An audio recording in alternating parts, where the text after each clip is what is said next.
We have a packed room here today. Good afternoon, everyone.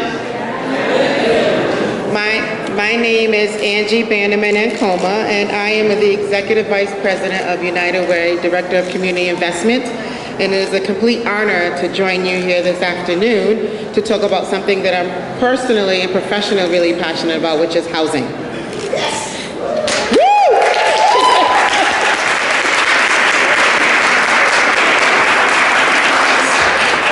So most of you may know that United Way, we have a call center, a 24-hour call center, and we get over 180,000 calls a year. And who can guess what the number one reason why people call us for help?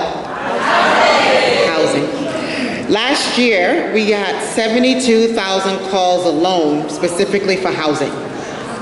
And those calls happen, the most part, those calls for housing happen between January and April, and as you know, in New England, they're the coldest months of the year. And so people are calling for this basic need at the most important time of the year when it's critical. Last year in January alone, we had 8,760 calls specifically for housing in Rhode Island. And after housing, people need other things like food, utilities, and healthcare. And we know that as Rhode Island continues to grow to become a business-friendly community, we can't become a business-friendly community if everybody doesn't have a home. And I realized that shortly myself. I'm a native Rhode Islander from Providence, Rhode Island. I often say that I'm from the West End, Rhode Island, West End of Providence. And I did everything I was supposed to do. I went to high school, graduated from high school in Providence. I graduated from college. I went off to the big city in New York City for about 8 to 9 years, and then I came back home to Rhode Island to work for the state for about 10 years. And one of the things I realized as a new employee, is I couldn't afford housing. I had to actually move back to my neighborhood in the home of my mother's because I couldn't afford to live, despite the fact that I had a bachelor's, a master's degree, and I had a full-time job.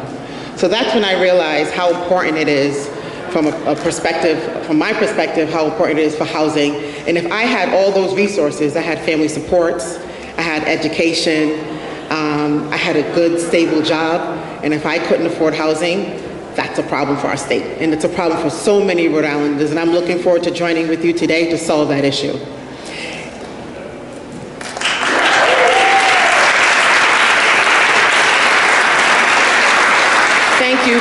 Thank you everyone for joining us here today to discuss this important need. We're going to have remarks by our Senate President, Dominic Ruggerio.